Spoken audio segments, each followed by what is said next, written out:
Assalamualaikum warahmatullahi wabarakatuh. Bismillahirrahmanirrahim.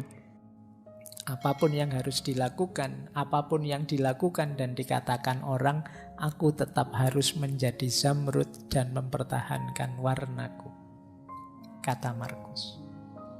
Sepahit apapun hidup, sejatuh apapun aku tetap harus jadi orang baik. Ini maksudnya. Jadi ayo mengendalikan diri. Jangan karena alasan kecewa, alasan menyesal, alasan patah hati, terus kita mengubah corak kita. Yang semula orang sabar jadi orang ngamuan, yang semula orang baik sekarang jadi orang yang cuek dan seterusnya. Berarti kita berubah warna. Berarti kita terpengaruh. Kalau bisa ya kita tetap menjadi zamrud dan mempertahankan warna kita. Ini mengendalikan diri kita. Nah, terus Marcus Aurelius kemudian menasehati kita.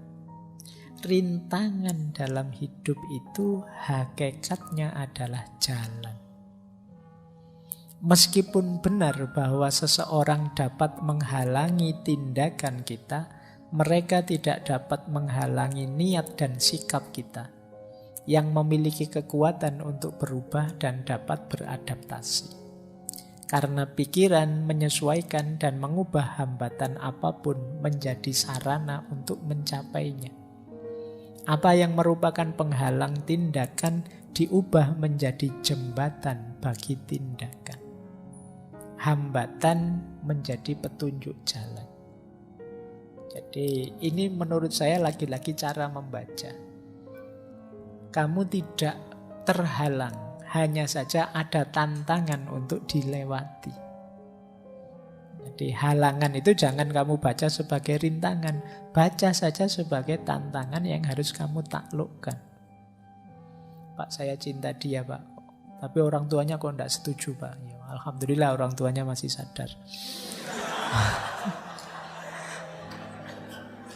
Tidak. Nah, maksudnya ke sini. Kalau Markus itu maksudnya kalau ada halangan seperti itu, yaitu tantanganmu untuk ditaklukkan, bukan halanganmu. Kalau halangan itu kan harga mati. Cintaku terhalang, selesai. Tapi kalau cintaku mendapat tantangan, harus ditaklukkan. Ya gimana caranya orang tuanya terus jadi suka padamu dan setuju. Jadi rintangan hakikatnya adalah jalan. Bacalah rintangan itu sebagai jembatan untuk kamu lewati. Jembatan itu kan untuk dilewati, tidak untuk kamu tinggal di situ. Lampaui itu, taklukkan itu. Jadi ada kesulitan apapun, lampaui. Patah hati pun sejenis rintangan yang harus kamu baca sebagai jalan. Oh, mungkin ini jalan kesuksesanku. Nah, harus aku taklukkan, aku tunjukkan bahwa aku bisa sukses meskipun tanpa kamu. Ini jadi rintangan, jadi jalan. Kesulitan jadi pendorong untuk kita lebih tegak lagi. Ini nasihat dari Markus. Terus hati-hati juga jangan memperparah keadaan. Betapa jauh lebih berbahaya konsekuensi dari kemarahan dan kesedihan daripada keadaan yang membangkitkannya dalam diri kita. Kadang-kadang kemarahan kita, kesedihan kita membuat kita blunder. Melakukan sesuatu yang tidak seharusnya, yang efeknya jauh lebih buruk daripada sebabnya. Sebabnya sih kamu misalnya diputus sama pasanganmu. Terus kamu saking marahnya ngamuk-ngamuk. Kamar kos kamu acak-acak. Motormu kamu banting-banting. Setelah itu kamu duduk sendirian. Ternyata biayanya besar, patah hati. Salahmu sendiri. Kamu yang memperparah keadaan. Gitu loh. Mbok tadi jangan lepas kontrol, kamu masih aman. Tapi karena kamu lepas kontrol, maka kata Markus berapa kadang-kadang lebih besar biayanya, konsekuensinya, kemarahan dan kesedihan dibandingkan sebabnya. Kadang-kadang cemburu tanpa alasan, padahal belum diputus itu kamu masih curiga saja. Tidak beneran, itu kamu sudah marah-marah, banting-banting piring, kamu sudah ngomong yang jelek-jelek. Ternyata salah paham. Lah itu kan sebabnya sepele, tapi yang kamu lakukan di luar kontrol malah memperparah keadaan. Semula tidak ada apa-apa, jadi putus beneran. Nah ini yang sering kita. Maka hati-hati dengan diri yang tidak terkontrol. Memang kuncinya mengendalikan diri. Kalau ini agak keras dari Epictetus, jangan cengeng. Jadi ini ada kalimat di bukunya itu, kami menangis kepada Tuhan, bagaimana kami bisa lolos dari penderitaan ini. Itu dimarahi sama Epictetus, bodoh. Apa kamu tidak punya tangan? Apa Tuhan lupa memberimu sepasang?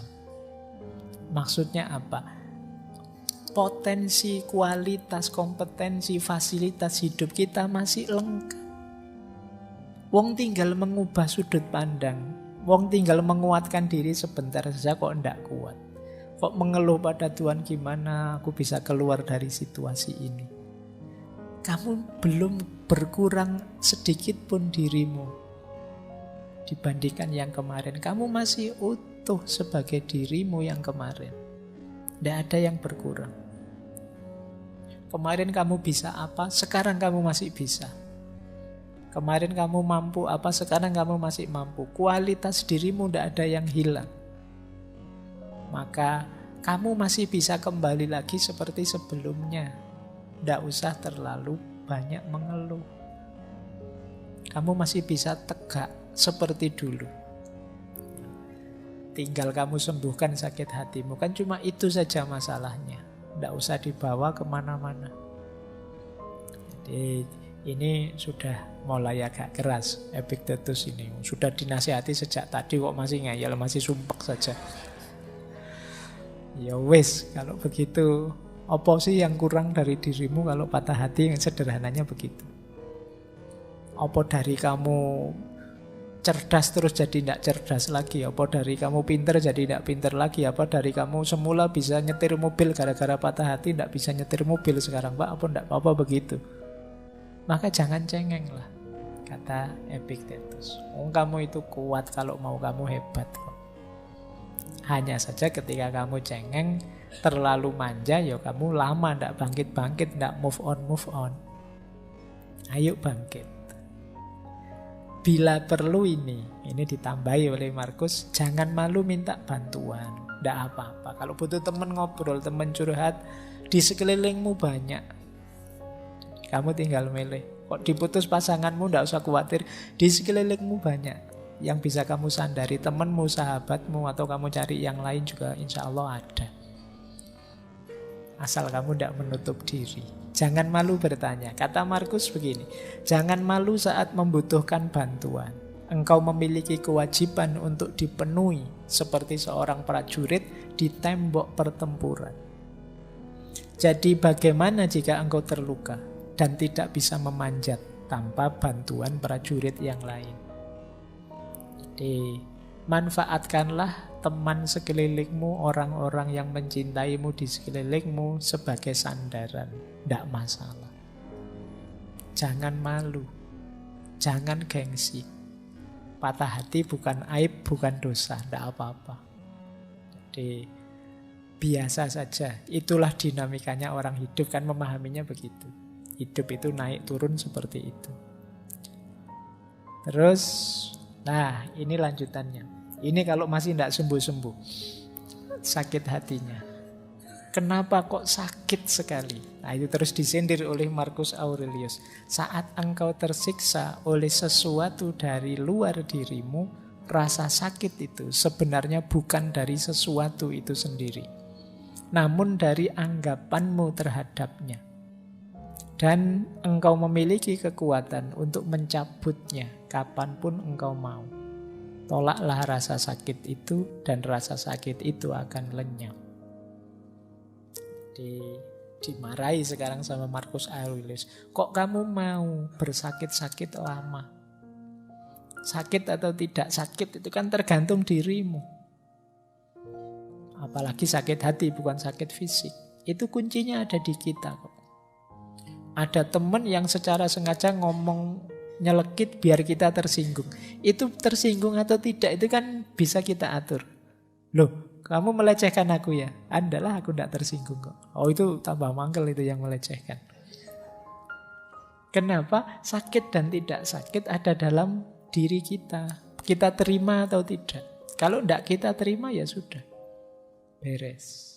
Jadi kalau kamu bilang, wah kok rasanya sesakit ini? Ya sudah, kamu singkirkan rasa sakit itu. Kamu bergeraklah maju lagi, move on lagi. Jadi kalau ada yang mengeluh begitu, dalilnya pakai Marcus Aurelius ini. Sakit sekali tapi Pak rasanya ya enggak apa-apa. Atau mengeluhkan pasanganmu. Kenapa kok dia jahat sekali? Kok dia mengingkari janjinya? Kok dia setega itu dan seterusnya.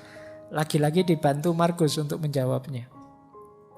Saat engkau sedang melawan orang yang tidak tahu malu, tanyakan pada dirimu hal ini. Apakah mungkin di dunia ini bersih dari tindakan tidak tahu malu? Ya tidak. Maka jangan mengharapkan sesuatu yang tidak mungkin. Selalu ada orang yang tidak punya malu di dunia dan orang ini adalah salah satunya.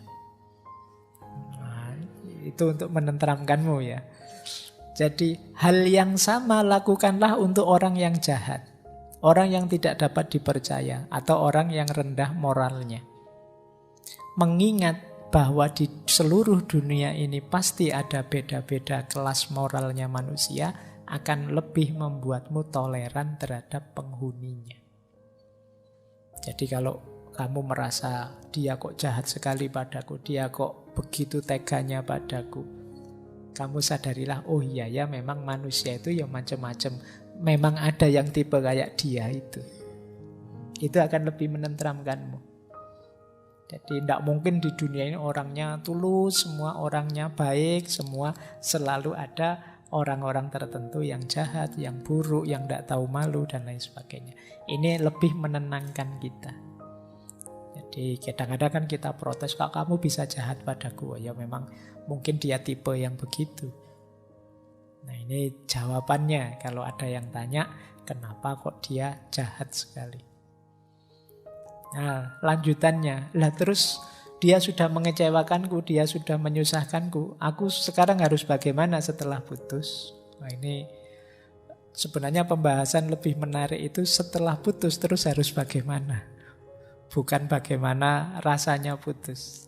Kalau menurut Marcus begini, merasa sayang kepada orang lain meskipun mereka melakukan banyak kesalahan adalah sifat uniknya manusia.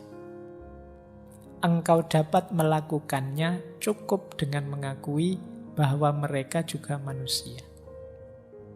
Mereka melakukan itu karena tidak sadar, berlawanan dengan kata hati mereka. Dan kita semua akhirnya akan sama-sama mati, tidak lama lagi. Semua orang kan mesti mati. Dan di atas itu semua, mereka tidak benar-benar menyakitimu. Mereka tidak melenyapkan kemampuanmu untuk memilih. Sederhananya, ya kita tetap baik kepadanya. Kenapa? Karena kita manusia. Di antara keutamaan manusia itu memaafkan dan tetap menyayangi siapapun karena dia statusnya manusia. Jadi aku tetap menyayangimu meskipun sekarang tidak sebagai pasangan. Yuk, cara menyayanginya mesti beda. Kalau kemarin cara menyayanginya pakai nraktir, pakai apel dan lain sebagainya, sekarang lebih irit. Jadi tidak perlu high cost, tapi tetap ada rasa menyayangi. Dan kalau kita kecewa dengan yang mereka lakukan, sebenarnya mereka itu tidak jahat-jahat amat. Anggap saja mereka itu mendidik kita untuk jadi lebih tangguh. Buktinya apa? Kita masih bisa tegak hari ini. Nah, jadi mereka tidak melenyapkan kemampuan kita untuk milih. Jadi maksudnya untuk menentukan hidup kita sendiri. Jadi kalau ada yang tanya terus aku bagaimana, ya tetaplah sebagai manusia kita tetap harus saling menghargai, saling menyayangi. Ya, kalau masih ngeyel saja, gimana saya melanjutkan hidup tanpa dia?